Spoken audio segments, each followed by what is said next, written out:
Dokunulan kızlar, çiğnenen hürmetler.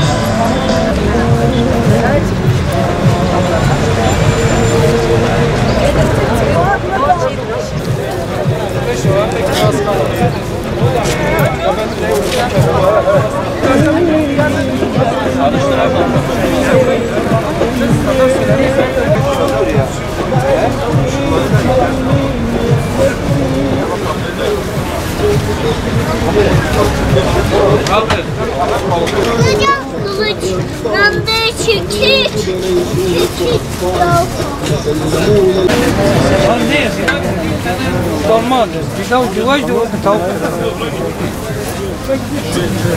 Yetim ve mağdurlara yönelik düzenlenmiş olduğumuz kermesimizin bugün 2. günüdür. Kermesimiz Şeyh Said Meydanı'nda, Dağ Kapı Şeyh Said Meydanı'ndadır. Şu an elhamdülillah tam kermesimizi kurmuşuz.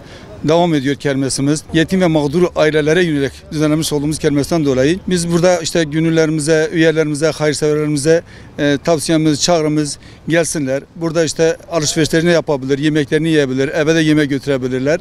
En az da buradaki gelirlerle biz önümüzde zaten kıştır. Bu kış olma hasebiyle biraz daha yükümüz ağır oluyor. Çünkü mağdur ailelerin hem çocuklarına bot mont hem işte yakacağıdır.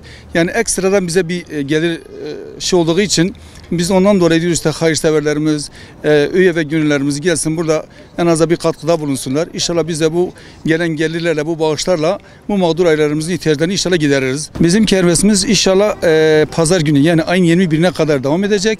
Burada kermesimize mahalli yemekler, evde yapılan mahalli yemekleri işte getirmiştir. Hemen hemen her türlü çeşit yemek vardır. Aynı şekilde işte elbisedir. Ondan sonra bayanlara yönelik bazı elbiselerimiz vardır. Yani inşallah buraya gelirse ayakkabılardır, battaniyelerdir.